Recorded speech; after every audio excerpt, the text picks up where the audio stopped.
입어. 예비 시어머니 최 여사가 내던진 것은 맞춤 드레스가 아니라 낡은 호텔 메이드 유니폼이었습니다. 네가 뭔데 감히 하객들 앞에서?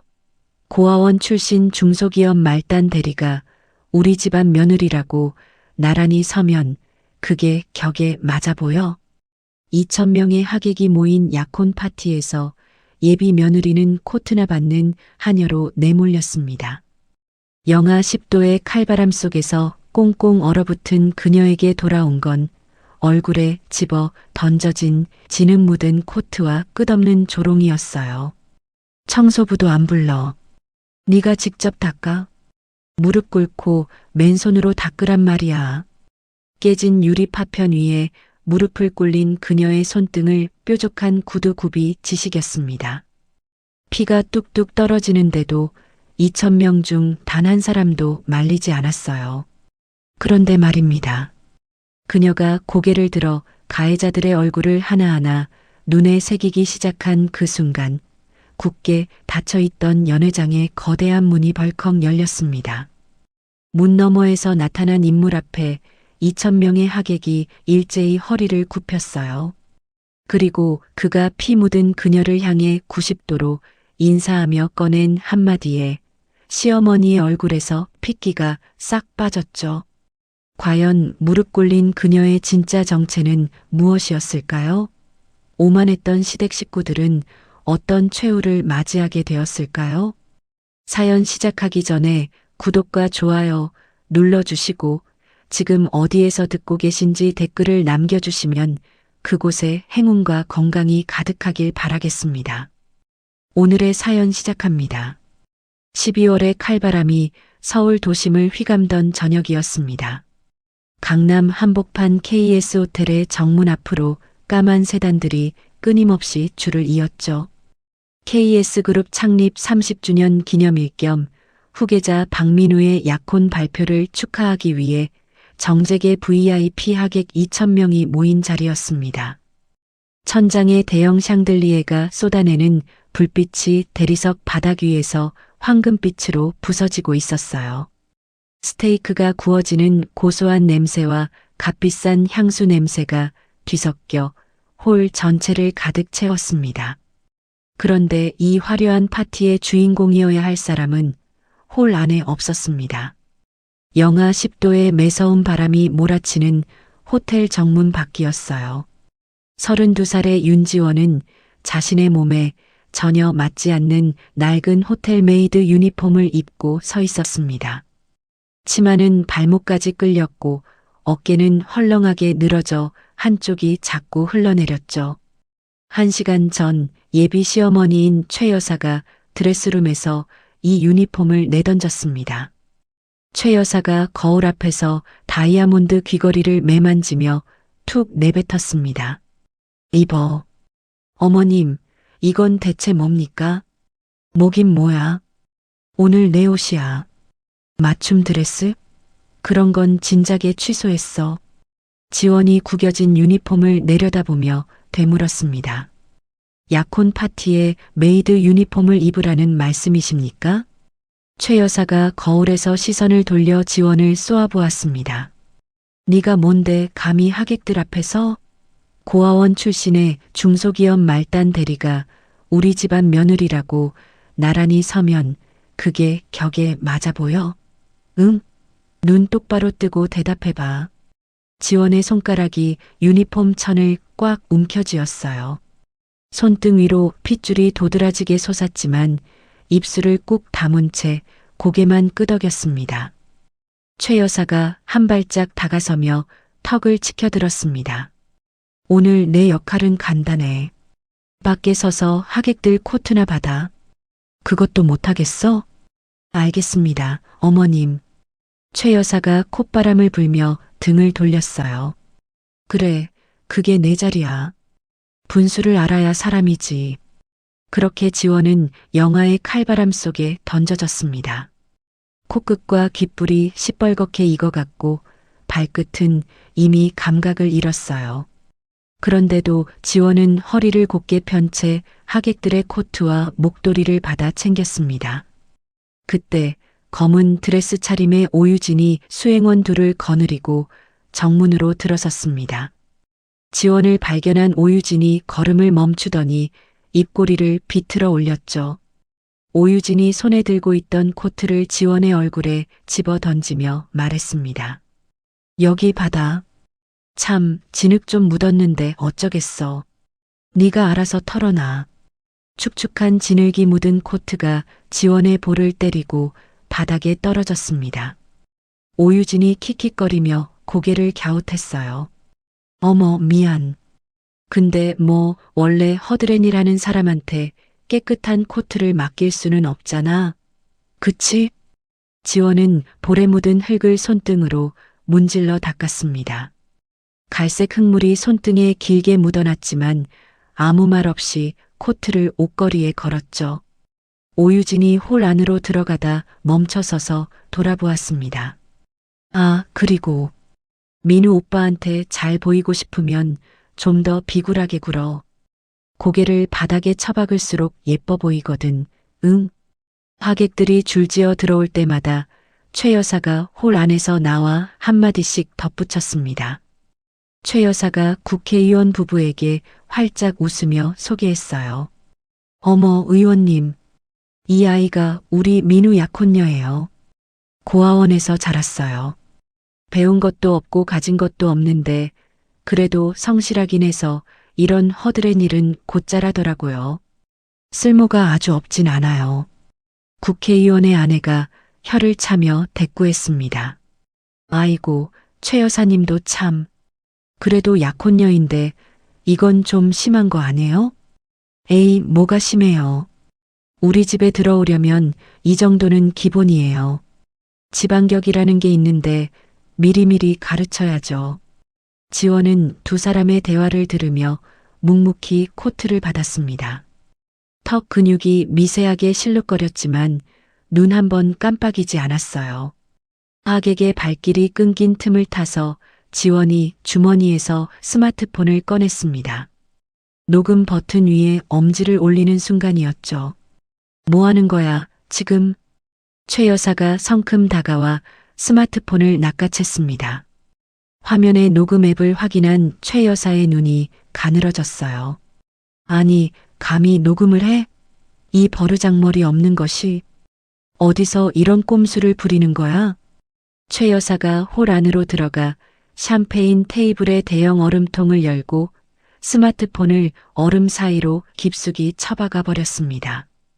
최 여사가 돌아와 지원의 귓가에 바짝 얼굴을 들이밀었습니다. 한 번만 더 이런 짓 하면 네가 다니는 그 조그만 회사부터 날려버릴 거야. 거기 직원들 밥줄까지 싹 다 끊어놓을 테니까 똑바로 해. 알아들었어? 지원은 대답 없이 고개만 숙였어요. 주먹을 꽉 쥔 손톱이 손바닥 살을 파고들고 있었습니다. 연애가 본격적으로 시작될 시간이 되자 최 여사가 밖으로 나와 지원의 팔을 거칠게 잡아 끌었습니다. 그만 서 있고 이제 들어와. 서빙할 게 있어. 메인홀에 끌려 들어온 지원 앞에 3단 샴페인 트레이가 놓였어요. 크리스탈 잔 수십 개와 와인병이 빼곡하게 꽂혀 있었습니다. 2,000명의 하객이 일제히 메이드 유니폼 차림의 지원을 바라보았죠. 최 여사가 지원의 어깨를 세게 눌러 허리를 숙이게 만들며 말했습니다. 이거 들고 VIP 테이블 돌아. 한 잔이라도 흘려봐. 그날로 끝이야.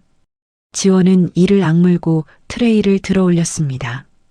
양팔이 무게에 미세하게 흔들렸지만 한 걸음 한 걸음 테이블 사이를 돌았어요.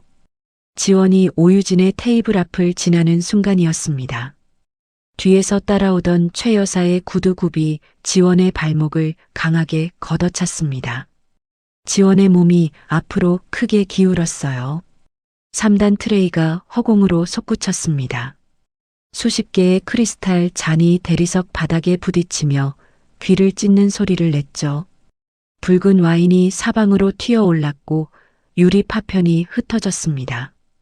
현악 사중주의 연주가 뚝 끊겼습니다. 2,000명의 시선이 바닥에 넘어진 지원에게 쏠렸어요. 최 여사가 마이크를 집어들고 지원의 머리채를 한 손으로 틀어쥐었습니다. 스피커를 타고 최 여사의 목소리가 홀 전체에 울려 퍼졌죠. 여러분, 이것 좀 보세요. 이게 우리 집안에 기어들어온 것의 정체예요. 부모도 없고 배운 것도 없는 천박한 고아가 감히 KS그룹의 격을 이 모양으로 떨어뜨려 놨습니다. 최 여사가 지원의 어깨를 짓누르며 소리쳤습니다. 청소부 부를 것도 없어. 네가 직접 닦아. 무릎 꿇고 맨손으로 싹싹 닦으란 말이야. 지원의 무릎이 유리 파편이 흩어진 바닥에 닿았습니다. 날카로운 유리 조각이 살을 파고들었지만 지원은 표정 하나 바꾸지 않고 파편을 줍기 시작했어요. 그때 오유진이 자리에서 일어나 성큼성큼 다가왔습니다. 뾰족한 스틸레토 힐로 유리 파편을 줍고 있는 지원의 손등을 세게 밟았죠. 피가 손등에서 배어나와 유리 조각 위로 한 방울씩 떨어졌습니다. 오유진이 구두 구발의 지원 손을 내려다보며 비웃었어요. 어머, 손이 참 거칠다. 역시 평생 허드렛 일만 하던 손이라 그런 건가. 안 됐어, 진짜. 2,000명의 하객 중 누구 하나 나서서 말리지 않았습니다. 오히려 여기저기서 스마트폰을 꺼내 촬영하는 손들이 올라왔죠. 뒤늦게 다가온 민우가 지원을 일으켜 세우는 대신 허리를 굽혀 귓가에 입을 갖다 대었습니다. 시끄럽게 하지 마. 어머니랑 유진이가 하라는 대로 조용히 있어. 이 자리가 어떤 자리인데 행패야. 가문의 체면 좀 생각해. 민우가 아무 일 없다는 듯 하객들에게 미소를 지으며 돌아갔어요. 지원은 민우의 뒷모습을 바라보았습니다. 피가 흐르는 손등을 반대쪽 손으로 꽉 쥐었죠. 2,000명의 비웃음과 플래시가 쏟아지는 차가운 바닥 위에서 지원은 천천히 고개를 들었습니다. 최 여사의 얼굴, 오유진의 얼굴, 박민우의 뒷모습으로 시선이 느릿느릿 옮겨갔어요. 지원의 눈에는 눈물도 분노도 보이지 않았습니다. 가해자들의 얼굴을 하나하나 새기는 듯한 서늘하고 결연한 빛만이 눈동자 깊은 곳에서 차갑게 타오르고 있었죠. 최 여사가 머리채를 쥔 손에 더욱 힘을 주며 지원을 내려다보았습니다. 그러더니 옆에 있던 웨이터의 손에서 레드와인 한 병을 통째로 빼앗아 들었죠. 최 여사가 와인병을 거꾸로 뒤집으며 말했습니다. 뼈대 있는 가문에 들어오고 싶다며? 그럼 충성심부터 보여줘야지. 시뻘건 와인이 지원의 머리 위로 쏟아졌습니다. 붉은 액체가 머리카락을 타고 흘러내려 얼굴과 목덜미를 적셨어요. 메이드 유니폼의 하얀 깃이 순식간에 핏빛으로 물들었습니다. 최 여사가 빈 병을 바닥에 내동댕이 치며 소리쳤습니다. 바닥에 고인 술 보여? 그거 하차. 개처럼 할려서라도 충성심을 증명해봐. 그래야 우리 집안에 발이라도 들여놓을 자격이 생기는 거야. 홀 안이 일순간 조용해졌어요.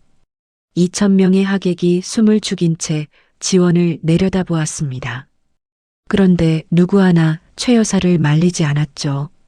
오히려 곳곳에서 스마트폰 카메라가 켜지며 생중계하듯 상황을 촬영하기 시작했습니다. 지원은 머리카락에서 뚝뚝 떨어지는 와인을 닦지도 않은 채 미동도 하지 않았어요. 고개를 꼿꼿이 든 지원의 눈동자가 최 여사를 똑바로 올려다보고 있었습니다. 최 여사의 입꼬리가 실룩거렸습니다. 일개 고아의 눈빛에 한순간 움찔했지만 이내 이를 악물었어요. 최 여사가 손가락을 퉁 튀기자 대기하고 있던 비서 2명이 무대 옆에서 두꺼운 서류 뭉치를 들고 나왔습니다. 최 여사가 서류 뭉치를 하객들 머리 위로 힘껏 뿌리며 외쳤습니다. 여러분 잘 보세요. 이게 우리 KS그룹에 들어오려면 써야 하는 혼전계약서예요. 하얀 종이가 눈발처럼 홀 안에 흩날렸어요. 하객 몇몇이 바닥에 떨어진 종이를 집어들고 내용을 확인하더니 얼굴이 굳어졌습니다. 앞자리에 앉아있던 중년의 남성 하객이 종이를 읽다 말고 옆 사람에게 속삭였어요. 이거 봐. 시댁의 무급하녀로 평생 살아야 한다는 조항이 있어. 옆에 여성 하객이 다른 쪽을 읽으며 눈을 동그랗게 떴습니다.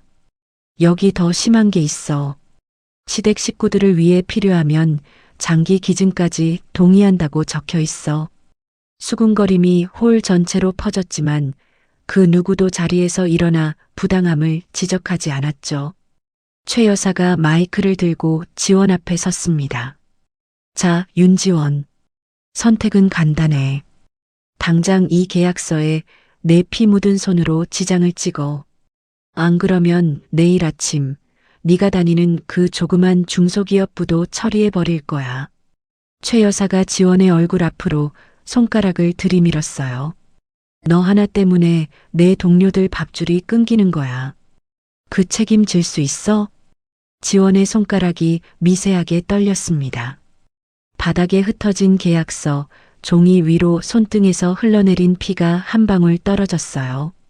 그때 민우가 하객들 사이를 헤치고 나오더니 서류와 볼펜을 집어들었습니다. 민우가 볼펜을 지원의 얼굴 앞으로 던지며 말했죠. 받아. 주제 파악 좀 해. 네가 뭔데 KS그룹 안주인이 되겠다는 거야? 빈민이 이 자리에 앉으려면 이 정도 희생은 당연한 거 아니야? 볼펜이 지원의 이마를 맞고 바닥으로 떨어졌습니다. 지원의 눈꺼풀이 한 번 떨렸지만 고개를 숙이지 않았어요. 민우가 코웃음을 치며 돌아섰습니다. 빨리 찍어. 어머니 기분 더 상하게 하지 말고. 하객석에 앉아있던 KS그룹 임원들과 친인척들이 야유를 보내기 시작했습니다. 뚱뚱한 체구의 임원 하나가 먹다 남은 스테이크 조각을 지원 쪽으로 집어던지며 소리쳤어요. 야, 빨리 도장이나 찍어. 분위기 망치지 말고. 그 옆에 앉은 중년 여성이 와인에 적신 냅킨을 던지며 킬킬거렸습니다. 고아가 재벌집 며느리 하겠다는 것부터가 웃기는 거 아니야?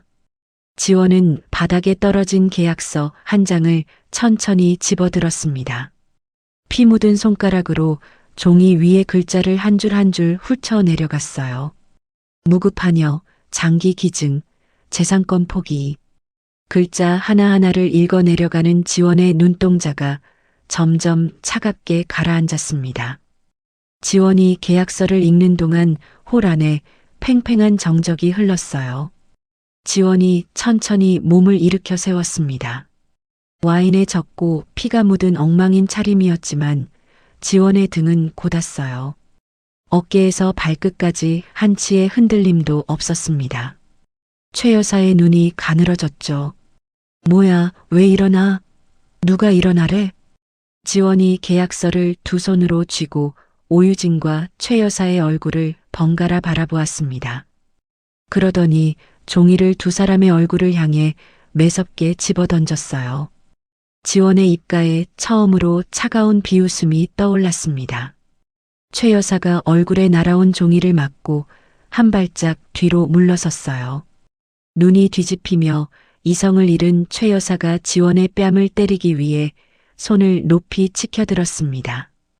이 버르장머리 없는 것이 감히. 그 순간 오유진이 손짓을 하자 대기하고 있던 사설 경호원 대여섯 명이 험악한 표정으로 무대에 난입했습니다. 경호원들이 지원의 양팔을 뒤로 거칠게 꺾었어요. 어깨 관절이 비틀리는 소리와 함께 지원의 무릎이 다시 바닥에 꺾여 내려앉았습니다. 오유진이 팔짱을 낀 채 고개를 갸웃하며 비웃었습니다. 어머, 겁도 없다. 고아가 반항까지 하네. 재미있어, 진짜. 최 여사가 연회장 벽면에 거대한 시계를 가리키며 마이크에 대고 선언했어요. 딱 3분 줄게. 3분 안에 이 서류에 내 피로 지장을 찍고 완벽한 노예가 돼. 안 그러면 내 뼈도 못 추리게 짓밟아 버릴 거야. 최 여사의 목소리가 스피커를 타고 홀 전체를 울렸습니다. 민우가 하객들을 향해 돌아서며 여유롭게 샴페인 잔을 들어 올렸어요. 여러분, 신경 쓰지 마십시오. 작은 해프닝입니다. 자, 건배하시죠. 민우의 건배 제의에 하객들이 어색한 웃음을 지으며 잔을 들었습니다. 폭행당하는 약혼녀를 등진 채 건배하는 민우의 모습을 지원이 올려다보았어요. 홀 안에는 벽시계의 초침 소리만이 무겁게 울려 퍼졌습니다. 경호원에게 팔이 꺾인 채 지원의 숨이 가빠졌죠. 팔이 부러질 듯 꺾이는 통증 속에서도 지원은 이를 악물고 신음 한 번 내지 않았습니다. 3분, 2분, 1분. 최 여사가 선언한 시간이 정확히 만료되는 순간이었어요. 쿵! 굳게 닫혀있던 연회장의 거대한 떡갈나무 문이 요란한 소리와 함께 열려 젖혀졌습니다. 사색이 된 KS 호텔의 총지배인이 먼저 뛰어나왔어요. 보안 책임자들과 함께 누군가를 향해 90도로 허리를 굽히며 길을 열었습니다.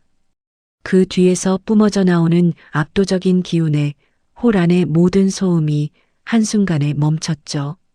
2,000명의 하객이 일제히 문 쪽으로 고개를 돌렸습니다. 열린 문틈 사이로 수십 명의 정예 경호원들이 먼저 들어섰습니다. 검은 양복에 이어피스를 꽂은 경호원들이 양쪽으로 벽처럼 늘어서자 그 사이로 한 남자가 모습을 드러냈어요. 대한민국 재계 서열 1위 태성그룹의 젊은 회장 강태성이었습니다. 34살의 강태성은 감히 범접할 수 없는 서늘한 위압감을 풍기며 파티장 안으로 걸어 들어왔죠. 한 걸음 한 걸음 내디딜 때마다 대리석 바닥 위로 구둣발 소리가 또렷하게 울렸습니다. 절대 참석할 리 없다고 여겼던 재계 1위의 등장에 홀 안이 발칵 뒤집혔어요. 들고 있던 샴페인 잔을 떨어뜨리는 사람, 입을 틀어막는 사람, 허둥지둥 자리에서 일어나는 사람들로 순식간에 소란이 번졌습니다. KS그룹 회장이 벌떡 일어나 달려왔어요. 아이고, 강 회장님. 이렇게 직접 왕림해 주시다니 영광입니다. 최 여사가 지원의 머리채에서 손을 놓고 황급히 미소를 지으며 다가갔습니다. 어머, 강 회장님. 오실 줄 몰랐어요. 이쪽으로 모시겠습니다. 민우도 재빨리 다가와 악수를 청하며 말했죠. 강 회장님 반갑습니다. 자리를 빛내주셔서 감사합니다. 강태성은 걸음을 멈추지 않았습니다. 아첨하며 굽신거리는 최 여사를 벌레 보듯 한번 훑쳤어요. 악수를 청하는 민우의 손을 쳐다보지도 않고 쳐낸 뒤 곧장 홀 안쪽으로 걸어갔습니다. 최 여사의 얼굴이 굳었어요. 민우의 허공에 뜬 손이 부들부들 떨렸죠. 2,000명의 하객이 모세의 기적처럼 양쪽으로 갈라지며 길을 텄습니다. 강태성은 그 길을 따라 곧장 와인을 뒤집어 쓴 채 바닥에 꿀려 있는 윤지원 앞까지 성큼성큼 다가갔어요. 강태성의 눈이 지원의 팔을 꺾고 있는 사설 경호원들을 향했습니다. 눈짓 한 번이었죠. 태성그룹 경호원 수십 명이 번개처럼 움직였습니다. 지원을 억압하고 있던 KS그룹의 사설 경호원들은 그 압도적인 기세에 눌려 손을 놓았어요. 무릎이 풀린 경호원들이 뒷걸음질 치다 바닥에 주저앉았습니다. 강태성이 입고 있던 코트를 벗었어요. 수억 원대의 최고급 비쿠니아 코트를 아무렇지 않게 벗어서 지원에 젖고 상처 입은 어깨를 천천히 감싸주었습니다. 홀 안이 술렁거렸죠. 그리고 강태성이 2,000명의 하객들이 보는 앞에서 지원을 향해 정중하게 90도로 허리를 굽혀 인사했습니다. 늦어서 죄송합니다, 회장님. 홀 안이 얼어붙었어요. 회장님이라는 한마디에 2,000명의 입이 동시에 벌어졌습니다. 최 여사가 눈을 크게 뜨며 더듬거렸죠. 뭐라고? 지금 뭐라고 했어? 민우가 샴페인 잔을 든 채 굳어버린 표정으로 중얼거렸습니다. 회장님? 누구한테 회장님이라고 한 거야? 강태성이 몸을 일으키더니 무대 위에 메인 마이크를 집어들었어요. 최 여사의 손에서 마이크를 빼앗는 게 아니라 아예 무대 위 메인 마이크를 향해 걸어갔죠. 강태성이 마이크를 잡고 2,000명의 하객을 천천히 둘러보았습니다. 홀 안에 숨소리조차 들리지 않았어요. 강태성이 입을 열었습니다. 여러분께 한 가지 알려드릴 게 있습니다. 강태성이 지원을 향해 한 손을 펼쳐 보이며 말했어요. 지금 여러분이 바닥에 꿇어앉혀 놓고 와인을 뒤집어 씌운 이분은 평범한 직장인이 아닙니다. 강태성의 목소리가 스피커를 타고 홀 구석구석까지 울렸습니다. 이분은 월스트리트를 쥐고 흔드는 천재적인 투자 전략가이자 태성그룹 지주사의 최대 주주이십니다. 웅성거림이 파도처럼 번졌어요. 하객들의 얼굴에 경악과 불신이 뒤섞였습니다. 강태성이 한마디를 더 얹었죠. 그리고 과거 태성그룹이 파산 위기에 처했을 때 조건 없이 우리를 구해주신 유일한 은인이십니다. 저 강태성이 평생을 바쳐 모시는 분이에요. 홀 안이 벌집을 쑤신 듯 요란해졌습니다. 말도 안 돼. 저 여자가 태성그룹 최대 주주라고? 재계 1위 회장이 회장님이라고 부른 거야? 우리가 방금 뭘 본 거지? 하객들의 수군거림이 걷잡을 수 없이 커져갔어요.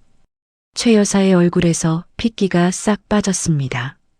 입술이 파르르 떨리며 뒤로 한 걸음, 두 걸음 물러섰어요. 거짓말이지? 이건 말도 안 돼. 고아원 출신 대리가 무슨. 민우가 손에 들고 있던 샴페인 잔을 바닥에 떨어뜨렸습니다. 잔이 깨지는 소리에도 고개를 돌리지 못한 채 지원을 멍하니 바라보았죠. 이게 진짜야? 지원이가 태성그룹 최대 주주라고? 강태성이 마이크를 내려놓고 지원의 곁으로 돌아왔어요. 코트를 어깨에 걸친 지원이 천천히 몸을 일으켜 세웠습니다. 와인에 젖은 머리카락이 볼에 달라붙어 있었지만 지원의 두 눈은 그 어느 때보다 또렷하게 빛나고 있었죠. 상황이 완전히 뒤집혔다는 걸 깨달은 최 여사가 사색이 되어 지원 앞으로 달려왔습니다. 무릎이 대리석 바닥에 부딪히며 둔탁한 소리가 났어요. 최 여사가 이마를 바닥에 찌으며 울부짖었습니다. 지원아, 내가 몰랐어. 제발 용서해다오. 내가 눈이 멀었던 거야. 민우도 달려와 지원의 발밑에 엎드렸죠. 지원아, 미안해. 나 진짜 몰랐어. 제발 한 번만 봐줘. 두 사람이 대리석 바닥에 머리를 찌으며 오열하자 홀 안에서 촬영하던 스마트폰들이 다시 올라왔습니다. 조금 전까지 구경하며 비웃던 하객들이 이번에는 경악한 표정으로 엎드린 모자를 촬영하기 시작했어요. 그때 태성그룹 경호원들에게 뒷덜미가 잡힌 오유진이 질질 끌려 나왔습니다. 지원의 발치에 내팽개쳐진 오유진이 사시나무 떨듯 몸을 떨며 눈물을 쏟았죠.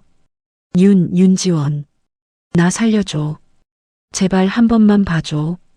내가 잘못했어. 응? 지원은 발밑에서 오열하는 세 사람을 한참 동안 말없이 내려다보았습니다. 그러더니 민우가 아까 자신의 얼굴에 던졌던 볼펜을 천천히 주워들었어요. 지원이 바닥에 흩어진 혼전계약서를 한 장 집어들었습니다. 붉은 와인으로 종이 위에 크게 가위표를 그었죠. 그리고 그 종이를 하객들의 머리 위로 갈기갈기 찢어 흩뿌렸습니다. 하얀 종이 파편이 눈발처럼 홀 안에 흩날렸어요. 지원이 처음으로 입을 열었습니다. 목소리는 낮았지만 홀 안구석구석까지 또렷하게 울렸죠. 이 시간부로 KS그룹과의 모든 관계를 끝냅니다. 파혼이에요. 최 여사가 고개를 번쩍 들며 비명을 질렀습니다. 안 돼. 제발. 지원이 최 여사를 내려다보며 말을 이었어요. 그리고 KS그룹이 진행 중인 모든 글로벌 투자 프로젝트의 자금을 전액 회수하겠습니다. 홀 안이 공포에 질린 비명으로 가득 찼습니다. KS그룹 임원들의 얼굴이 하얗게 질렸어요. 민우가 바닥에서 기어와 지원의 바짓가랑이를 붙잡았습니다. 지원아, 제발. 그러면 우리 그룹이 끝이야. 한 번만 기회를 줘. 지원이 자신의 바짓가랑이를 붙잡은 민우의 뺨을 구두 앞코로 걷어찼어요. 민우의 고개가 옆으로 꺾이며 입꼬리에서 피가 터졌습니다. 지원이 민우를 내려다보며 말했습니다. 오늘 당한 수모, 가문 전체의 완벽한 파멸로 갚아줄 거야. 두고 봐. 강태성이 비서에게 고갯짓을하며 지시했어요.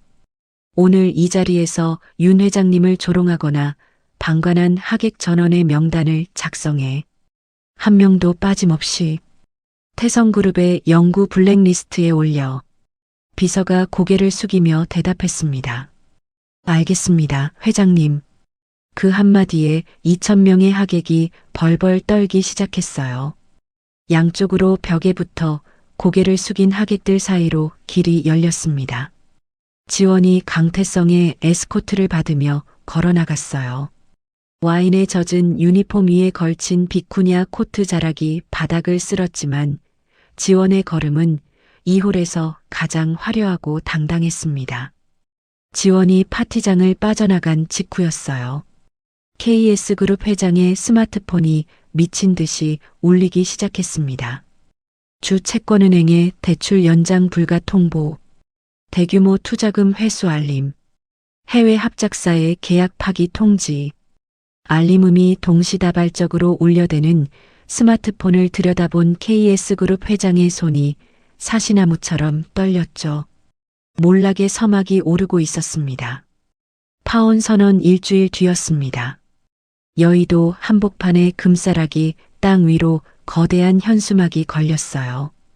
윤파운데이션 출범식이라는 글자가 겨울 햇살 아래 선명하게 빛났습니다.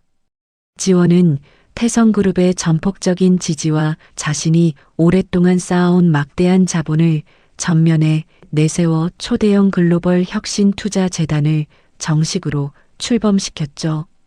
출범식 단상에 선 지원은 일주일 전과는 완전히 다른 모습이었습니다. 와인에 젖은 메이드 유니폼 대신 깔끔한 네이비색 정장을 차려입었어요. 카메라 플래시가 쏟아지는 가운데 지원의 눈빛은 차분하면서도 단단했습니다. 그 시각 KS그룹 회장 집무실은 전쟁터였어요. 최 여사가 책상을 내리치며 소리쳤습니다. 일주일 만에 재단까지 차려? 그 고아년이 미쳤어, 완전히. 민우가 소파에 축 늘어진 채 이마를 짚었어요. 어머니, 채권은행에서 연장 불가 통보가 3군데나 왔어. 해외 합작사도 줄줄이 빠지고 있고. 최 여사가 민우를 쏘아보았습니다. 그러니까 가만히 앉아 있을 거야? 방법을 찾으란 말이야. 민우가 고개를 들었죠. 방법이요? 있긴 해요. 여당 김 의원한테 연락했더니 재단 설립 인가를 막아줄 수 있대요.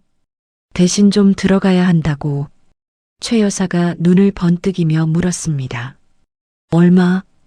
50억이요. 최 여사가 핸드백에서 수표책을 꺼내며 말했어요. 당장 줘. 그년의 재단이고 뭐고 싹 다 밟아버려야 해. 정치권의 로비 공작이 시작됐습니다. 여당 유력 정치인들이 줄줄이 움직이며 윤파운데이션의 설립 인가를 가로막았어요. 허가 서류가 부서 사이를 돌며 끝없이 반려되고 해외 핵심 자금줄까지 동결되었습니다. 설상가상으로 오유진이 집안의 언론사들을 총동원했죠. 화면 가득 자극적인 글자가 떠올랐습니다. 윤지원, 재계 거물들에게 성상납으로 부를 축적한 의혹. 조작된 사진과 가짜 뉴스가 포털 실시간 검색어를 도배했어요. 오유진이 명품 소파에 기대 앉아 태블릿 화면을 넘기며 킥킥거렸습니다. 어머, 댓글 좀 봐. 다들 윤지원한테 난리야. 이 정도면 사회생활 못하겠는걸? 오유진이 옆에 앉은 민우에게 태블릿을 내밀었어요. 오빠, 여기 이 사진 잘 나왔지?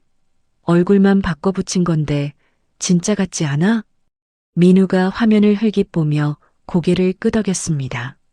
됐어. 이 정도면 재단 설립이고 뭐고 끝장이겠지. 오유진이 와인잔을 기울이며 말했죠. 끝장나야지. 고아 주제에 어디서 설쳐. 정치권의 압박과 여론의 십자포화가 동시에 쏟아지는 속에서 지원은 이를 악물었습니다. 재단 사무실에 홀로 앉아 꺼진 모니터 화면에 비친 자신의 얼굴을 바라보았어요. 주먹을 쥔 손등 위로 아직 아물지 않은 상처가 선명했습니다. 지원이 자리에서 일어나 코트를 집어들었어요. 이 커넥션을 한 번에 끊어낼 사람이 필요했습니다. 서울 변두리의 쪽방촌이었어요. 좁은 골목길에 악취가 진동했고 녹슨 철문 사이로 찬바람이 쉴 새 없이 불어왔습니다. 지원이 골목 끝자락에 허름한 방 앞에 멈춰 섰어요. 문을 두드리자 안에서 빈 소주병이 굴러가는 소리가 들렸습니다. 삐걱거리는 문이 열리고 핏발선 눈의 수염이 덥수룩한 남자가 나타났어요. 38배 김도진이었습니다. 과거 천재 재무설계사로 이름을 날렸지만 지금은 알코올 중독에 빠져 폐인처럼 지내는 사내였죠. 도진이 문틈으로 지원을 올려다보며 쉰 목소리로 물었습니다. 누구야? 뭔데? 김도진 씨 맞으시죠? 윤지원입니다. 도진이 눈을 찡그렸어요. 윤지원? 모르는 사람인데. 6년 전 KS그룹 하청업체 납품단가 후려치기로 도진 씨 어머님 회사가 부도났죠. 도진의 눈빛이 달라졌습니다. 문틈을 잡은 손가락 마디가 하얗게 질렸어요. 지원이 말을 이었습니다. 어머님이 수술이 필요하셨을 때 익명으로 수술비 전액을 보내드린 사람이 있었죠. 도진의 입술이 파르르 떨렸어요. 그게 어떻게... 지원이 도진의 눈을 똑바로 바라보았습니다. 저였습니다. 도진의 무릎이 꺾였어요. 문틈을 잡고 있던 손이 풀리며 바닥에 주저앉았습니다. 당신이? 그때 어머니 살려준 사람이 당신이었어? 지원이 고개를 끄덕였죠. 도진 씨, 저한테는 당신의 머리가 필요합니다. KS그룹을 끝장내야 해요. 도진이 떨리는 손으로 얼굴을 감쌌습니다. 한참을 그렇게 있다가 고개를 들었어요. 핏발선 눈에 눈물이 고여 있었지만 그 안에 오랫동안 꺼져 있던 불꽃이 다시 살아나고 있었습니다. 제 목숨이든 머리든 다 드리겠습니다. 시키는 대로 하겠습니다. 도진이 재단의 수석 전략가로 합류하면서 지원의 컨트롤 타워는 새로운 활력을 얻었어요. 두 사람은 며칠 밤낮을 세워가며 KS그룹과 정치권이 연결된 은밀한 자금 흐름을 추적했습니다. 도진이 모니터 세대를 번갈아 보며 손가락을 짚었어요. 여기요. KS그룹이 하청업체 납품 단가를 후려쳐서 조성한 비자금이에요. 수천억 대입니다. 지원이 화면을 들여다보았죠. 이 돈이 어디로 빠졌어요? 도진이 마우스를 클릭하며 대답했습니다. 스위스 비밀 계좌하고 유령 회사로 빠졌어요. 경로가 복잡하지만 흔적은 다 남아 있습니다. 지원이 턱을 괴며 모니터를 응시했어요.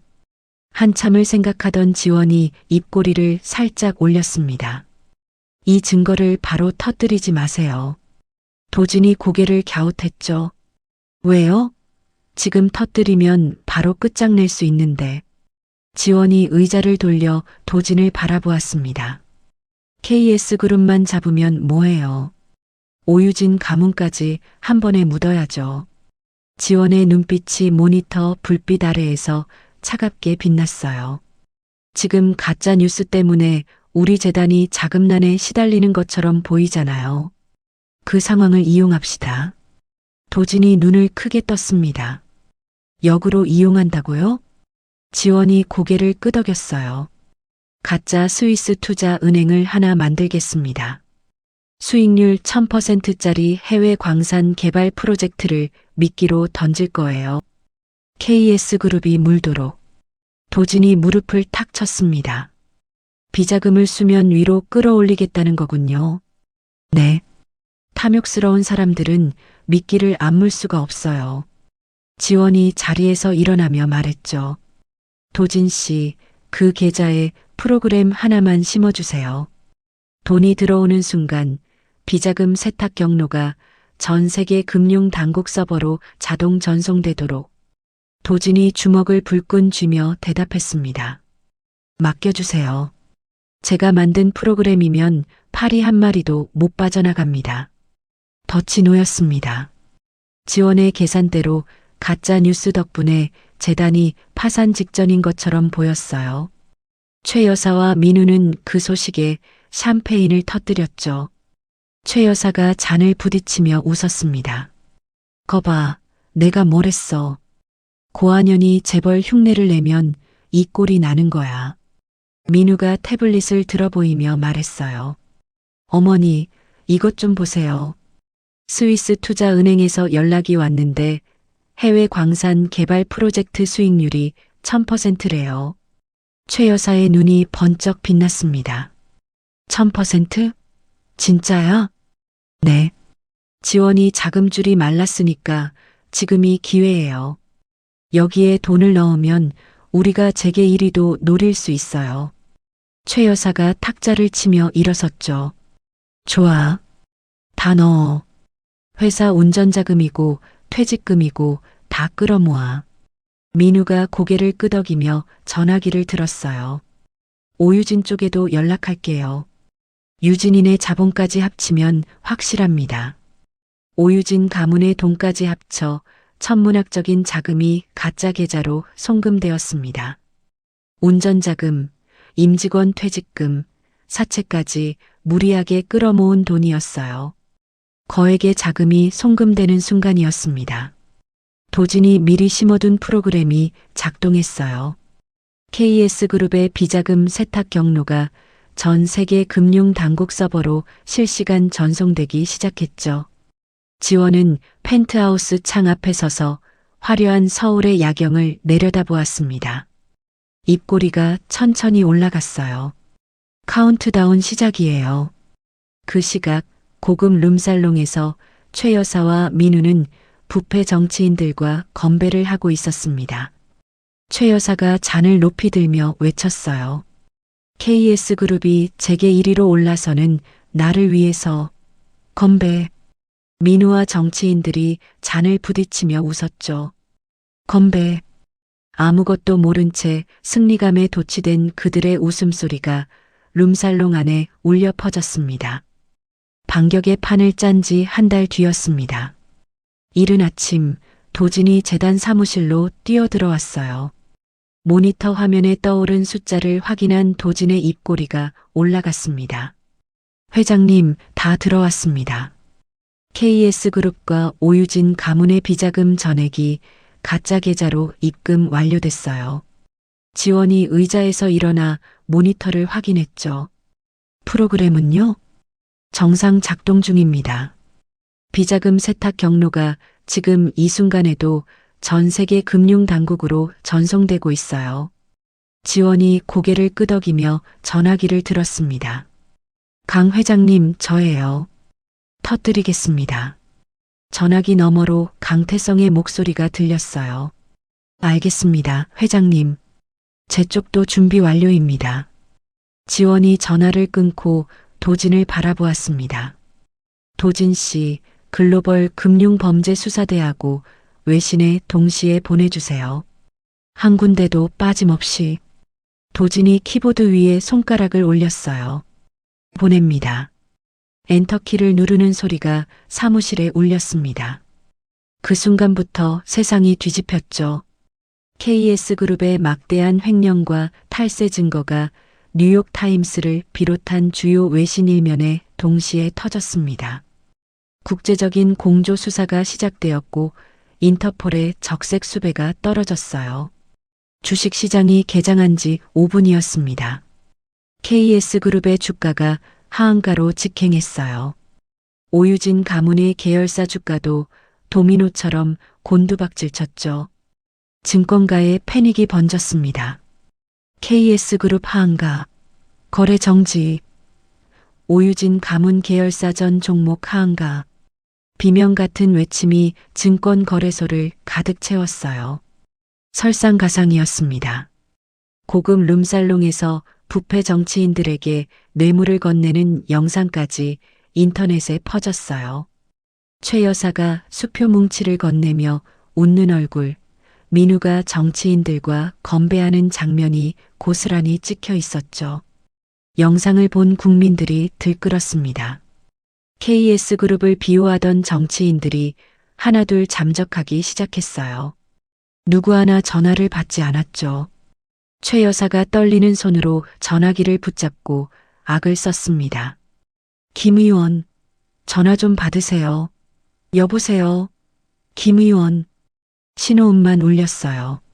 최 여사가 전화기를 바닥에 내동댕이 쳤습니다. 이 배은망덕한 것들이 돈은 돈대로 처먹고. 민우가 창백한 얼굴로 노트북 화면을 들여다보았어요. 어머니, 큰일 났어요. 핵심 계열사 3곳에서 어음이 부도 처리됐어요. 최 여사가 허둥지둥 달려왔습니다. 뭐? 어음부도? 그게 무슨 소리야? 연쇄부도예요. 하청업체들이 본사 앞에 몰려왔대요. 임직원들도 퇴직금 달라고 난리고. 최 여사의 다리가 풀렸어요. 소파 팔걸이를 붙잡고 간신히 버텼습니다. KS그룹 본사 앞은 전쟁터나 다름없었죠. 분노한 임직원들과 하청업체 대표들이 건물을 점거하며 시위를 벌였습니다. 퇴직금 내놔. 사기꾼들. 피켓과 고함 소리가 뒤엉켜 거리를 가득 메웠어요. 지원은 이 혼란을 놓치지 않았습니다. 강태성과 연합하여 시장에 쏟아진 KS그룹의 알짜배기 자산들을 헐값에 흡수하기 시작했어요. 도진이 인수 목록을 펼치며 물었습니다. 회장님, KS호텔도 매물로 나왔습니다. 인수하시겠습니까? 지원의 눈빛이 달라졌어요. 한 달 전 무릎을 꿇었던 그 대리석 바닥이 떠올랐습니다.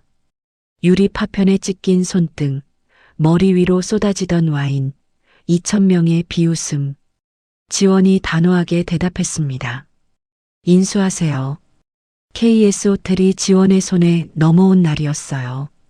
지원은 호텔 앞에 서서 그 거대한 건물을 올려다보았습니다. 도진이 옆에서 조심스럽게 물었죠. 리모델링 계획을 잡을까요? 지원이 고개를 저었습니다. 철거하세요. 네. 폭파 철거요. 저 건물 자체가 필요 없어요. 도진이 지원의 얼굴을 바라보았어요. 지원의 눈에는 감정이 없었습니다. 다만 오래 묵은 무언가를 깨끗이 지워내려는 단단한 결심만이 보였죠. 쿠르르르릉. 거대한 굉음과 함께 KS호텔이 무너져 내렸습니다. 먼지구름이 하늘 높이 치솟았고 그 장면이 전국에 생중계되었어요. 지원은 무너지는 건물을 말없이 바라보았습니다. 파산과 구속을 피할 길이 없어진 최 여사와 민우가 지원의 펜트하우스를 찾아왔어요. 머리는 헝클어지고 신발도 제대로 신지 못한 몰골이었습니다. 최 여사가 로비 바닥에 엎드려 울부짖었어요. 지원아, 제발 한 번만 살려줘. 내가 잘못했어. 그때 내가 눈이 멀었던 거야. 민우가 옆에서 무릎을 꿇고 두 손을 비볐습니다. 지원아, 제발 자금 회수만 풀어줘. 이러면 우리 다 죽어. 나 감옥에 가게 생겼다고. 지원의 펜트하우스 로비에 처절한 오열이 울려 퍼졌어요. 오유진도 보안 요원에게 끌려 나왔습니다. 과거의 오만한 모습은 온데간데 없이 화장이 다 번진 채 지원의 발밑에 납작 엎드렸죠. 윤지원, 제발. 우리 집안 지분만은 돌려줘. 한 번만 봐줘. 응? 내가 빌게. 내가 잘못했어. 지원은 창가에 서서 유리를 닦고 있었어요. 보안 요원들에게 짐짝처럼 질질 끌려나가는 세 사람의 모습을 내려다보았습니다. 지원의 입가에 서늘한 미소가 떠올랐어요. 이틀 뒤 검찰의 압수수색이 시작되었습니다. 최 여사는 보석과 현금 다발을 속옷 속에 숨긴 채 밀항을 시도했어요. 평택항의 낡은 화물선에 몸을 숨기려던 순간 혜경이 들이닥쳤죠. 꼼짝 마. 손 머리 위로 올려. 최 여사가 부두 바닥에 내동댕이 쳐지며 수갑이 채워졌습니다. 속옷 사이에서 쏟아져 나오는 보석과 현금 다발이 카메라에 고스란히 잡혔어요. 이 장면이 전국에 생중계되었죠. KS그룹은 최종 상장 폐지되었습니다. 창업주 일가의 모든 저택과 남은 자산이 경매로 넘어갔어요. 최 여사와 민우, 오유진 가문까지 감옥행과 막대한 빚더미라는 완벽한 파멸을 맞이했습니다. 방해물이 사라진 지원은 철거된 KS 호텔 부지 위에 새로운 건물을 올리기 시작했어요. 소외계층을 위한 대규모 복합문화재단과 첨단 무료 의료센터였습니다. 개관식 당일 수백 명의 정재계 인사들과 외신 기자들이 참석했어요. 지원은 최고급 맞춤 정장을 입고 단상에 올라 기조연설을 마쳤습니다. 제일 앞자리에서 강태성과 김도진이 눈시울을 붉히며 기립박수를 보냈죠. 지원은 그들과 벅찬 눈빛을 교환했습니다. 자신이 피 흘리며 꿇어앉았던 바로 그 땅 위에서 수천 번의 플랫이 세례를 받는 지원의 어깨는 그 어느 때보다 곱고 당당했어요. 재단 개관식이 끝나고 한 달이 지난 평화로운 오후였습니다. 지원은 재단 산하 보육원과 노인 지원센터를 수시로 방문하며 직접 식단을 관리했어요. 특히 보육원에는 지원이 각별히 아끼는 7살 시각장애 아동 하은이가 있었습니다. 지원은 하은이의 입양을 준비하고 있었죠. 그날도 지원은 보육원에 들러 하은이의 머리를 쓰다듬으며 말했어요. 하은아, 오늘 점심 뭐 먹었어? 하은이가 지원의 손을 꼭 잡으며 웃었습니다. 된장국이요. 맛있었어요, 이모. 그래, 많이 먹었어? 네, 2그릇이나 먹었어요. 지원이 하은이의 볼을 살짝 꼬집으며 웃었죠. 우리 하은이 잘 먹으니까 이모가 기분이 좋다. 하은이가 지원의 목에 팔을 감으며 속삭였어요. 이모, 언제 우리 같이 살아요? 지원의 눈가가 촉촉해졌습니다. 고지야, 조금만 기다려. 그로부터 2시간 뒤였어요. 지원의 전화기가 미친 듯이 울렸습니다. 화면에 뜬 이름은 보육원 원장이었죠. 회장님, 큰일 났습니다. 아이들이 피를 토하고 쓰러지고 있어요. 지원의 손에서 전화기가 미끄러질 뻔했어요. 뭐라고요? 지금 무슨 소리예요? 노인 지원센터 쪽에서도 연락 왔어요. 거기도 똑같대요. 300명 넘게 쓰러졌다고. 지원이 차 키를 움켜쥐고 뛰어나갔습니다. 보육원에 도착한 지원의 눈앞에 지옥이 펼쳐졌어요. 아이들이 바닥에 쓰러져 구토를 하고 있었습니다. 노인들이 배를 움켜쥐고 신음하며 피를 토했어요. 구급차의 사이렌 소리가 사방에서 울려 퍼졌죠. 지원이 보육원 안으로 뛰어들며 소리쳤습니다. 하은이는 어디 있어요? 원장이 울먹이며 대답했어요. 중환자실로 실려갔어요. 상태가 제일 심각해요. 급성 심부전이래요. 지원의 다리에서 힘이 빠졌습니다. 벽을 짚고 간신히 서 있었지만 온몸이 나뭇잎처럼 떨렸어요. 병원 중환자실 앞에 도착한 지원은 유리창 너머로 하은이를 바라보았습니다. 온몸에 관이 꽂힌 채 작은 가슴이 겨우 오르내리고 있었어요. 지원이 유리창에 이마를 갖다 대며 중얼거렸죠. 하은아, 버텨. 제발 버텨줘. 그런데 이때 언론이 움직이기 시작했습니다. 자선사업 빙자 위선자 윤지원, 소외계층에게 썩은 폐기물 식자재를 먹여 자극적인 헤드라인이 포털 일면을 도배했어요. 방송마다 지원의 얼굴이 나왔고 댓글창은 욕설로 뒤덮였습니다.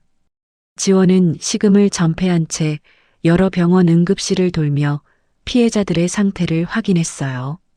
그런데 병원 앞에서 기다리고 있던 보호자들이 지원을 발견했습니다. 전현이야, 우리 애한테 독을 먹인 년. 날개란이 지원의 얼굴을 맞았어요. 돌멩이 하나가 날아와 이마를 갈랐습니다. 피가 흘러내렸지만 지원은 피하지 않았죠. 죄송합니다. 정말 죄송합니다. 지원이 허리를 굽혀 사과했지만 보호자들의 분노는 가라앉지 않았어요. 재단 내부 감사팀과 외부 조사관들이 투입되었습니다. 식자재의 유통망과 보관 상태를 철저히 검사했지만 전혀 문제가 없었어요. 그런데 조리된 국물에서만 치명적인 맹독성 화학 물질이 검출되었죠. 도진이 검사 결과를 들고 지원에게 달려왔습니다. 회장님, 이건 식중독이 아닙니다. 누군가 일부러 국물에 독을 탔어요. 지원이 이마의 피를 손등으로 닦으며 물었어요. 증거는요? 아직 배우를 특정하지 못했습니다. 그런데 상황이 더 나빠지고 있어요. 도진이 태블릿을 내밀었습니다. 화면에는 재단 내부 직원이라는 사람의 양심 선언 영상이 재생되고 있었어요. 저는 윤파운데이션에서 일한 직원입니다. 재단에서 원가 절감을 위해 의도적으로 불량 식자재를 사용했습니다. 저는 더 이상 양심의 가책을 견딜 수 없어서 지원이 영상을 보며 이를 악물었습니다. 이 사람 우리 직원 아니에요. 도진이 고개를 끄덕였죠. 저도 확인했습니다. 누군가 돈으로 매수해서 만든 조작 영상이에요. 그러나 여론은 이미 돌이킬 수 없었어요. 재단 건물 앞에 수천 명의 시위대가 몰려와 지원의 사진을 불태우며 구속을 외쳤습니다. 태성그룹과의 합작 프로젝트마저 전면 중단 위기에 처했죠. 지원은 밤낮으로 배우를 캐며 동시에 피해자들의 치료비를 전액 부담했습니다. 며칠째 잠을 자지 못한 지원의 얼굴은 창백하게 질려 있었어요. 눈 밑에 검은 그림자가 짙게 내려앉았고 손끝이 미세하게 떨렸죠. 긴급 기자회견이 열렸습니다. 수백 명의 기자들이 살기를 띤 채 회견장을 가득 메웠어요. 이마에 반창고를 붙인 지원이 단상에 올랐습니다. 수백 개의 플래시가 터졌죠. 기자 한 명이 자리에서 벌떡 일어나 소리쳤어요. 윤지원 회장, 아이들한테 독을 먹인 게 사실입니까? 다른 기자가 끼어들었습니다. 피해자 가족들에게 할 말이 있습니까? 이게 자선 사업입니까? 살인입니까? 내부 직원 양심 선언에 대해 해명해 주시죠. 날선 질문들이 폭격처럼 쏟아졌어요. 지원이 떨리는 손으로 마이크를 잡았습니다. 이 사건에는 분명한 모순점이 있습니다. 식자재에는 아무 문제가 없었고 오직 조리된 국물에서만 독성 물질이 나왔습니다. 이것은 누군가 고의로. 지원의 말이 거기서 끊겼어요. 숨이 가빠지기 시작했습니다. 이마에서 식은땀이 비 오듯 쏟아졌죠. 지원이 심장 부근을 꽉 움켜쥐었어요. 마이크를 잡은 손에서 힘이 빠졌습니다. 회장님, 도진이 객석에서 벌떡 일어났어요. 지원의 몸이 앞으로 기울었습니다. 단상 위로 쓰러지는 지원의 입에서 피가 쏟아졌어요. 수백 대의 카메라가 돌아가는 가운데 지원의 몸이 바닥에 부딪히며 둔탁한 소리를 냈습니다. 살려주세요. 구급차 불러. 윤 회장이 쓰러졌다. 회견장이 공포스러운 비명으로 가득 찼어요. 강태성이 부른 응급 의료진의 헬기가 도착했습니다. 들것에 실린 지원의 얼굴은 종이처럼 하얗게 질려 있었죠. VIP 병동으로 이송된 지원의 진단 결과가 나왔어요. 과로와 극도의 스트레스로 인한 급성 심부전이었습니다. 의사가 중환자실 앞에서 강태성과 도진에게 말했어요. 자가 호흡이 불가능한 상태입니다. 깊은 혼수 상태에 빠졌어요. 언제 깨어나실지 저희도 장담할 수 없습니다. 강태성의 주먹이 벽을 세게 내리쳤습니다. 도진이 두 손으로 얼굴을 감싼 채 복도 벽에 등을 기대고 천천히 주저앉았어요. 중환자실 안에서 생명유지장치의 기계음만이 일정한 간격으로 울리고 있었습니다. 지원이 중환자실에 입원한 다음 날 아침이었습니다. 강태성이 태성그룹 본사 긴급회의실에 도진을 불러 모았어요. 테이블 위에는 재단 관련 서류와 소송 자료가 산더미처럼 쌓여 있었습니다. 강태성이 넥타이를 풀어헤치며 말했어요. 슬퍼할 시간 없습니다. 지금 재단 경영권이 흔들리고 있어요. 도진 씨, 언론 대응부터 시작합시다. 도진이 충혈된 눈으로 고개를 끄덕였습니다. 가짜 뉴스 퍼뜨린 언론사 전부 고소장 넣겠습니다. 내부 조작 영상건도 디지털 포렌식 결과 나오는 대로 바로 맞고서 들어갈게요. 강태성이 비서를 돌아보며 지시했어요. 재단 경영권 방어 태세 들어가. 이사회 긴급 소집하고 외부 공격에 대한 법적 대응 라인 전부 가동해. 비서가 고개를 숙이며 대답했습니다. 알겠습니다, 회장님. 그런데 예상치 못한 일이 벌어졌어요. 지원이 의식불명으로 쓰러졌다는 소식이 전해지자 전국 각지에서 사람들이 병원과 재단으로 몰려들기 시작한 겁니다. 가장 먼저 찾아온 건 대형 로펌의 젊은 변호사 20명이었어요. 선두에 선 변호사가 도진을 찾아와 명함을 내밀었습니다. 윤 회장님의 장학금으로 사법고시 합격한 사람들입니다. 무보수로 변호인단을 꾸렸습니다. 도진이 명함을 받아들며 물었어요. 검찰에서 구속수사 시도하고 있는 거 알고 계시죠? 변호사가 단호하게 대답했습니다. 알고 있습니다. 온몸으로 맡겠습니다. 회장님이 눈 뜨실 때까지 단 한 발짝도 못 들이밀게 할 겁니다. 같은 시각 병원 VIP 병동 앞에도 사람들이 줄을 섰어요. 지원이 과거 병원비를 전액 내주어 살려낸 의사 5명이 자발적으로 모여든 겁니다. 수석 의사가 강태성에게 말했습니다. 강 회장님, 경쟁사 쪽에서 접촉해 왔습니다. 윤 회장님 치료에서 손을 떼면 거액을 주겠다고. 강태성의 눈이 가늘어졌어요. 뭐라고 하셨습니까? 수석 의사가 주머니에서 수표를 꺼내 강태성 앞에서 2조각으로 찢었습니다. 이걸로 대답을 대신하겠습니다. 제 목숨이 있는 한 윤 회장님 곁을 지키겠습니다. 강태성이 수석 의사의 손을 꽉 잡았어요. 감사합니다. 한편 도진은 경찰보다 한 발 앞서 움직이고 있었습니다. 탐사보도 전문 기자 한 명을 끌어들였어요. 기자가 도진의 사무실에 앉아 자료를 넘기며 말했습니다. 김도진 씨, 이건 단순 식중독이 아니에요. 배우가 있다는 거죠? 도진이 모니터를 돌려 보여주었어요. 식자재에는 아무 문제가 없었어요. 국물에서만 독성 물질이 나왔습니다. 누군가 조리 과정에서 직접 넣었다는 뜻이에요. 기자가 눈을 빛냈죠.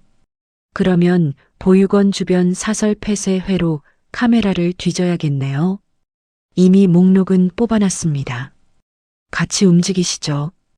도진과 기자는 밤을 새워가며 보육원 주변의 사설 폐쇄 회로 카메라 수백 대를 뒤졌습니다. 폐기물 처리장의 기록까지 샅샅이 확인했어요. 사흘째 되는 새벽이었습니다. 기자가 모니터 앞에서 소리쳤어요. 찾았다. 이거 봐요. 도진이 달려왔습니다.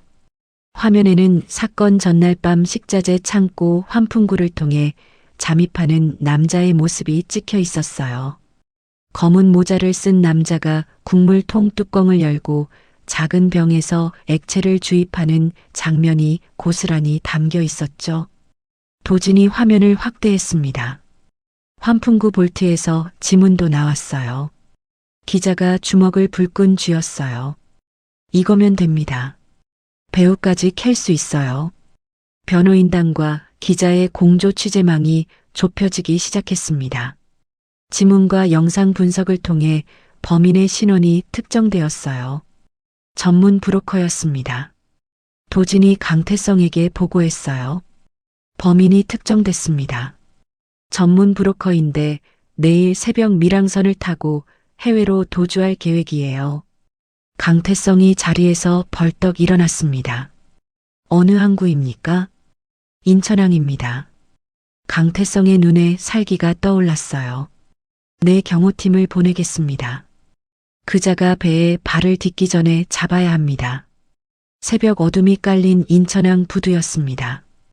검은 모자를 쓴 남자가 주위를 살피며 낡은 화물선을 향해 빠르게 걸어갔어요. 그 순간 사방에서 손전등 불빛이 쏟아졌습니다. 태성그룹 경호원들이 도주로를 완전히 막았죠. 꼼짝 마. 남자가 몸을 돌려 달아나려 했지만 경호원 2명이 뒷덜미를 잡아 부두 바닥에 내리꽂았어요. 강태성이 남자 앞에 쪼그려 앉으며 나직하게 말했습니다. 누가 시켰나? 순순히 말해. 아니면 이 바다에 빠뜨려도 아무도 모를 거야. 남자가 사시나무 떨듯 입을 열었어요. 네, 대한그룹이요. 대한그룹 회장이 직접 지시했어요. 제발 살려주세요. 강태성이 천천히 일어서며 경호원에게 말했습니다. 경찰에 넘겨. 자백 영상이랑 같이. 브로커의 자백이 터지자 모든 것이 쏟아져 나왔어요. 대한그룹 회장이 브로커에게 범행을 지시하는 녹취록, 비자금 거래 내역까지 전부 확보되었습니다. 기자가 특종 기사를 전국 주요 포털과 방송에 동시에 쏟아냈어요. 대한그룹 회장, 보육원 독극물 테러 배후 지시 확인. 대한민국이 발칵 뒤집혔습니다. 대한그룹 회장이 긴급 체포되었어요. 수갑을 찬 채 검은 차에 실려가는 모습이 전국에 생중계되었죠. 지원과 재단에 씌워졌던 끔찍한 누명이 완벽하게 벗겨진 순간이었습니다. 억울한 누명을 쓴 채 아이들을 살리려다 쓰러졌다는 사실이 알려지자 여론이 한순간에 뒤집혔어요. 돌을 던졌던 사람들이 미안하다며 눈물을 쏟았습니다. 중독 증세를 보이던 아이들과 노인들에게 해독제가 투여되었어요. 300여 명 전원이 고비를 넘기고 안정을 되찾았다는 소식이 전해졌습니다. 하은이도 중환자실에서 일반 병실로 옮겨졌어요. 의사가 강태성에게 말했습니다. 하은이 상태가 안정됐습니다. 고비를 넘겼어요. 강태성이 두 손으로 얼굴을 감싸며 깊은 숨을 내쉬었죠. 감사합니다. 정말 감사합니다. 병원 밖 광장에서는 수만 명의 시민들이 자발적으로 모여들었어요. 촛불을 들고 지원의 쾌유를 비는 노래를 부르기 시작했습니다. 따뜻한 불빛이 밤하늘 아래로 끝없이 이어졌죠. 중환자실 아니었습니다. 도진이 침상 옆 의자에 앉아 지원의 손을 잡고 있었어요. 생명 유지 장치의 기계음만이 일정하게 울리고 있었죠. 도진이 나직하게 말했습니다. 회장님, 다 끝났어요. 진범 잡았고 아이들도 다 살았어요. 하은이도 괜찮대요. 이제 눈 뜨셔도 됩니다. 대답은 없었어요. 도진이 고개를 숙인 채 지원의 손등을 이마에 갖다 대었습니다. 그때였어요. 삑, 삑, 삑. 위태롭게 흔들리던 맥박 모니터의 파동이 달라지기 시작했습니다. 불규칙하던 선이 점차 안정적인 곡선을 그렸어요. 파동의 간격이 점점 강해지고 규칙적으로 변했죠. 도진이 고개를 번쩍 들었습니다. 지원의 오른손 검지가 미세하게 꿈틀거렸어요. 약지가 따라 움직였고 손가락 전체가 도진의 손을 아주 약하게 쥐었습니다. 지원에 감겨있던 눈꺼풀이 떨렸어요. 천천히, 아주 천천히 눈이 열렸습니다. 흐릿한 시야에 가장 먼저 들어온 것은 도진의 눈물 젖은 얼굴이었어요. 그 뒤로 문을 열고 뛰어들어온 강태성의 얼굴이 보였습니다. 도진이 지원의 손을 꽉 잡은 채 울먹였어요. 회장님, 저예요. 저 도진이요. 다 끝났습니다. 강태성이 침대 반대편에서 고개를 숙이며 말했습니다. 회장님, 돌아오셨군요. 기다리고 있었습니다. 지원의 입술이 미세하게 움직였어요. 목소리는 나오지 않았지만 입모양이 또렷했습니다. 고마워요.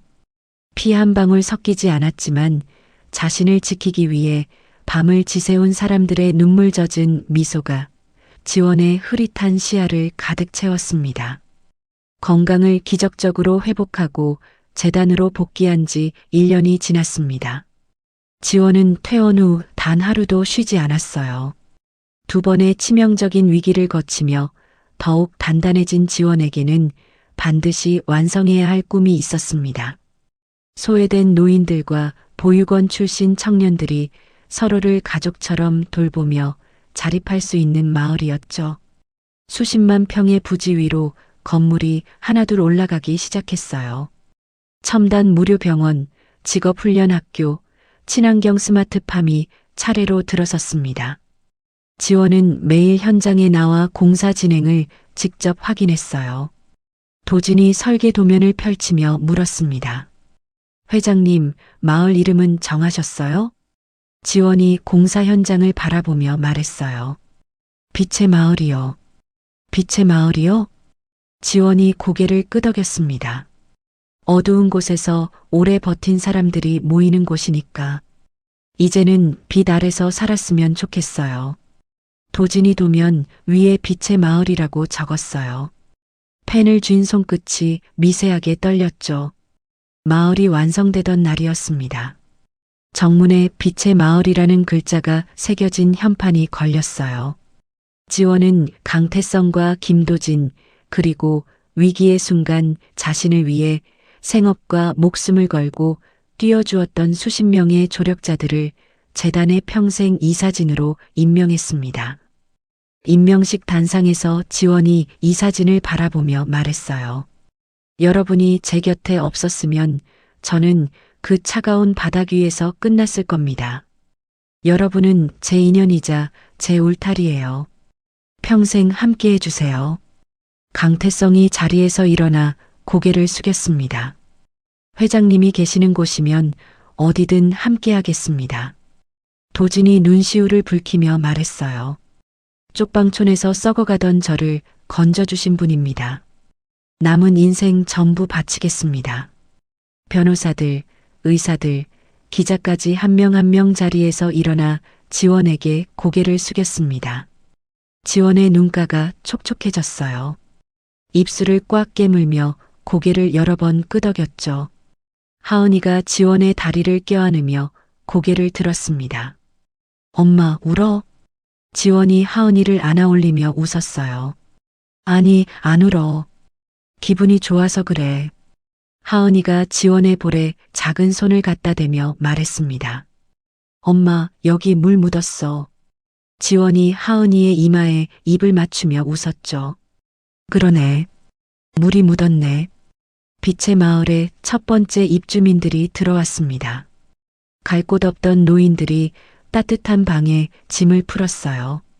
보육원을 나온 청년들이 직업훈련학교에 등록했습니다. 서로 이름도 모르던 사람들이 식당에 모여 밥을 먹으며 조금씩 웃음을 되찾았죠. 같은 시각 살을 에이는 겨울바람이 부는 서울역 뒷골목이었습니다. 음침하고 악취나는 무료 급식소 앞에 긴 줄이 늘어서 있었어요. 줄 맨 뒷자리에 낡고 찢어진 패딩을 입은 2사람이 서 있었습니다. 때가 낀 얼굴에 갈라진 입술, 언손을 호호 불며 차례를 기다리는 모습이었죠. 최 여사와 박민우였습니다. 출소 후 갈 곳을 잃은 2사람은 노숙자로 전락한 지 오래였어요. 한때 2,000명의 하객 앞에서 오만을 떨며 남을 짓밟던 모습은 어디에도 없었습니다. 최 여사가 언손을 비비며 중얼거렸어요. 민우야, 오늘은 밥 좀 먹을 수 있겠지? 민우가 코를 훌쩍이며 대답했습니다. 모르겠어요, 어머니. 어제도 순서 밀려서 못 먹었잖아요. 최 여사가 한숨을 내쉬었어요. 그래도 기다려보자. 오늘은 되겠지. 줄이 천천히 앞으로 움직였습니다. 한 사람, 두 사람 식판을 받아들고 안으로 들어갔어요. 드디어 최 여사와 민우의 차례가 다가왔죠.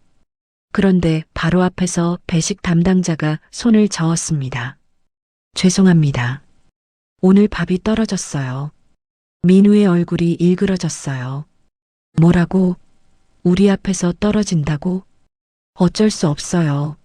내일 다시 오세요. 민우가 이성을 잃었습니다. 옆에 있던 노숙자의 식판을 낚아채려 했어요. 이거 내놔. 내가 먼저야. 노숙자가 식판을 빼앗기지 않으려고 버텼습니다. 뭐 하는 거야, 이 자식이. 주변에 노숙자 서너 명이 달려들어 민우를 밀치고 주먹을 휘둘렀어요. 민우가 쓰레기 더미 옆에 나동그라졌습니다. 코에서 피가 터져 나왔죠. 최 여사가 피투성이가 된 민우에게 달려가 부둥켜 안았어요. 민우야, 괜찮아? 민우야. 최 여사가 아들을 안은 채 울부짖었습니다. 차가운 골목에 처절한 울음소리가 울려 퍼졌죠. 그 순간 도심의 초대형 전광판에 환한 불이 켜졌습니다. 화면에 익숙한 얼굴이 떠올랐어요. 세계적인 혁신 재단의 의장으로서 눈부시게 웃고 있는 윤지원의 특집 방송이었습니다. 진행자의 목소리가 거리에 울렸어요.